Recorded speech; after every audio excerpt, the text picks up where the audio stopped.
बोलिए सदगुरुदेव की जय, कबीर साहेब की जय, अपने अपने माता पिता की जय।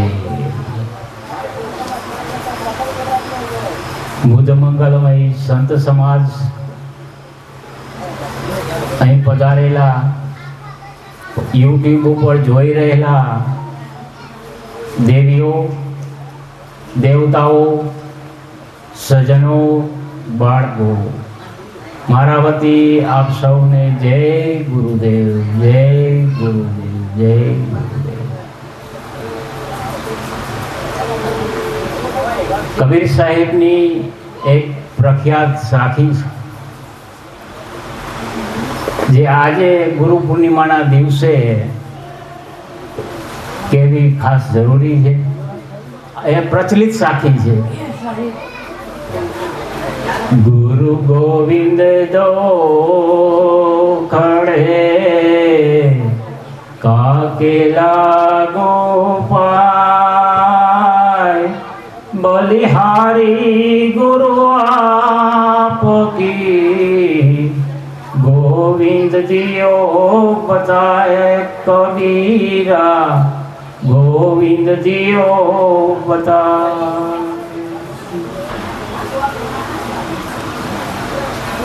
આજનો આ ગુરુ પૂર્ણિમા મહોત્સવનો દિવસ, આજનું આ સત્ર બીજું છે। સવારે આપણે દેવી દેવતા ઉપર વાત કરી, પણ એથી શ્રેષ્ઠ જો જ્ઞાન મળતું હોય તો એ સદગુરુનું છે।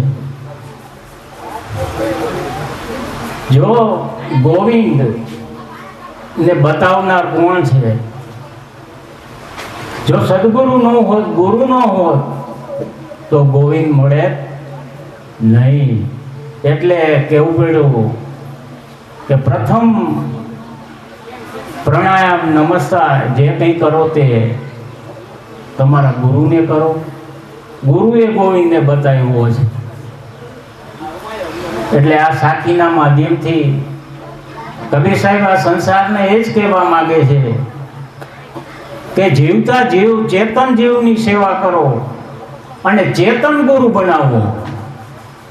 મંદિરની જળ મૂર્તિઓથી શું થાય?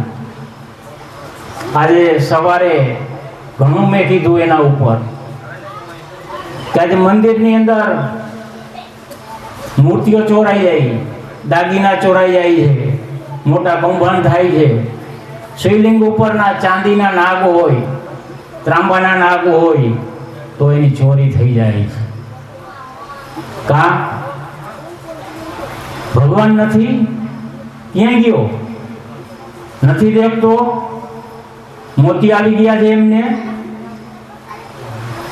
આવું અંધશ્રદ્ધા ભરી વસ્તુ કોઈ સમજતું નથી, છતાં જ્યાં ને ત્યાં મંદિર, મસ્જિદ, ગિરજાઘર બધે ભાટકતા હોય છે। ફરવાનું સ્થળ છે, ત્યાં કઈ તમારો ઉદ્ધાર થવાનો નથી। સાહેબે વાત કરી અંધશ્રદ્ધા ઉપર, એને થોડા વિષયથી દોહરાવો જે આપણા જીવનની અંદર ખાસ જરૂરી છે। જન્મથી મૃત્યુ સુધી વચ્ચેનો ગાળો સમય છે। જન્મ થયો, માતા છે એ દેવી છે। મેં હમણાં કીધું કે દેવી અને દેવતાઓ, જ્યાં સુધી દેવી દેવતા તમે અસલને, ચેતનને નહીં ઓળખો ત્યાં સુધી આ જિંદગીનું પરેશાની છે। દુઃખ ઉપર દુઃખ આવતા રહેશે, સુખ આવશે, દુઃખ આવશે। આપણા જન્મનો પાયો આપણી માતા એ દેવી છે, પિતા દેવ છે। હવે જો કે આપણા જન્મ પ્રમાણે જ્યારે માતાને ગર્ભ રહે છે ત્યારે પેટમાં જ્યારે બાળક હોય તો જ્યોતિષ પાસે જાય, નામકરણ કરાવે, મુહૂર્ત ચોઘડિયાની ડિલિવરી કરાવે। આજે એટલે માએ 9 મહિના બાળકને પેટમાં રાખ્યું છે. એમના પિતાએ ઘણો સંઘર્ષ કર્યો છે રોજીરોટી માટે. અને જ્યોતિષમાં નામ રખાવા જવું કેટલી અંધશ્રદ્ધા ભરી વાત છે, કેટલું પાગલપણું છે. હવે આ વૈજ્ઞાનિક યુગ છે અત્યારે, તો હવે તો સમજવું જોઈએ ને આપણે એમાં એનો શું ફાળો છે.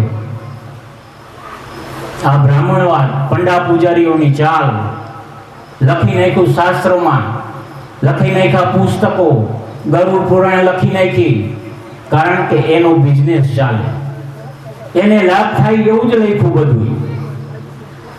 આગળ ગયા બાળકને આજે ભણવા બેસાડવામાં આવે તો મુહૂર્ત ચોઘડિયા જોવે, બ્રાહ્મણ પાસે જાય અને એ ચોઘડિયા પ્રમાણે સ્કૂલે મોકલે. કા બ્રાહ્મણ છે સ્કૂલની ફી ભરી દે છે તો એને ચોઘડિયા જોવાના અને મુહૂર્તે મોકલવા. પછી બાળક મોટું થાય છે, જુવાન થાય છે, લગ્ન લાયક થાય એટલે સંબંધ પાકો થઈ જાય પછી બ્રાહ્મણ પાસે જાય, ચોઘડિયા જોવરાવે, ગ્રહ મેળાવે કે દીકરી દીકરાના ગ્રહ મેળા છે કે નહીં. આ ગ્રહ રામાયણની અંદર પ્રસંગ એક નાનો લઈએ તો જ્યારે રામના લગ્ન થવાના હતા સીતાની સાથે, ત્યારે મોટા મોટા ઋષિ મુનિઓએ ચોઘડિયા જોયા. પણ સમય આવતા જ્યાં હિન્દુસ્તાનની અંદર રામ અને સીતાને જે દુઃખ પડ્યા છે એ આ સંસારના મનુષ્યને પણ દુઃખ પડ્યા નથી. રામાયણ વાંચજો, ખબર પડે. ટૂંક સાર લઉં છું ખાલી. રામ સીતાના લગ્ન થયા, વશિષ્ઠ મુનિએ બધાએ મુહૂર્ત જોયા, સનાતન હતા અને ધનુષ્ય ભાંગ્યું તો પરશુરામ ગરમ થઈ ગયા. આ સ્ટાર્ટ થઈ ગયું. જેવા લગ્ન થયા સીતા સાથે એવા જ દુઃખ ચાલુ થઈ ગયા. જાન નીકળી અયોધ્યા તરફ, રસ્તામાં પરશુરામ પહાડો લઈ અને આવી ગયા કે મારું ધનુષ્ય કોને ભાંગ્યું છે. જાનને રોકી. લક્ષ્મણ સાથે ઝઘડો થયો. અન્ય જે હતા જાનની અંદર એમની સાથે ઝઘડો થયો. આ સીતા બધું જોતી હતી. રામે આવી અને પરશુરામને ઠંડા કર્યા. અહીંયા શીખવાનું એ છે કે ક્રોધ ન કરવો, હંમેશા પડથી કામ લ્યો, રામ જેવા બનો. આજે રામાયણ જો બની હોય તો એ આપણા જીવન માટે છે. આપણે એમાંથી શીખવાનું છે કે આપણે કેવી રીતે જીવન જીવવું. એટલે આ રામને આ પણ દુઃખ થયા. અયોધ્યામાં આવ્યા, ગાદી સોંપવામાં આવી તો રાતોરાત પ્લાન ફરી ગયો. કઈ જે વરદાન બાકી હતા એ દશરથભાઈ માંગ્યા અને રામને વનવાસ થઈ ગયો. રામ સીતા વનવાસમાં. આ જુઓ દુઃખ. મુહૂર્ત તો જોયા હતા, ચોઘડિયા જોયા હતા, છતાંય હવે આની લાંબી ચર્ચા નથી કરતો. કહેવાનો મતલબ એ થાય છે કે આ ચોઘડિયા, મુહૂર્ત આ બધું ખોટું છે, એમાં ન ફસાવો. એટલે જુવાન દીકરી દીકરા થઈ જાય, લગ્નના ટાઈમે બ્રાહ્મણને બોલાવે, મુહૂર્ત જોવરાવે તો શું એ મુહૂર્તના દિવસે એ દીકરી દીકરા અખંડ રહે છે? મોરબીની અંદર આજથી 3-4 વર્ષ પહેલા એક મહાન કથાકાર આવેલા, જેમની ફી 25 લાખ રૂપિયા. મેં નજરે જોયેલી ઘટના છે.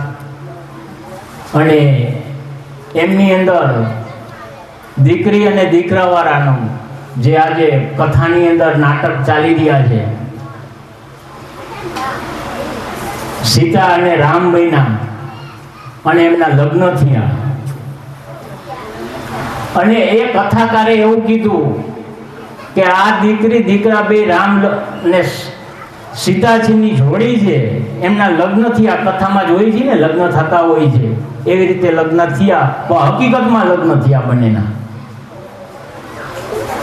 તો એમને કીધું અને પંડિતે આશીર્વાદ આપ્યા કથાકારે કે આ જોડી 7 ભવ સુધી એના એમને પાત્ર મળશે. તો એમના પિતાજી અને બહુ સારું લાગ્યું, ખુશ થઈ ગયા કે આવા દીકરી દીકરા મારા 7 ભવ સુધી રહેશે. તો એને 11 લાખ રૂપિયા એ ટાઈમે ઓફર કરી દીધી આ કથાકારને. બહેનું એવું ઘરે આવ્યા, લગ્ન કરી 15 દિવસ થયા, છોકરી રાતની ભાંગી ગઈ બીજા છોકરાને લઈ. ક્યાં ગયા મુહૂર્ત? તો આવી અંધશ્રદ્ધા ભરી વાતું છે.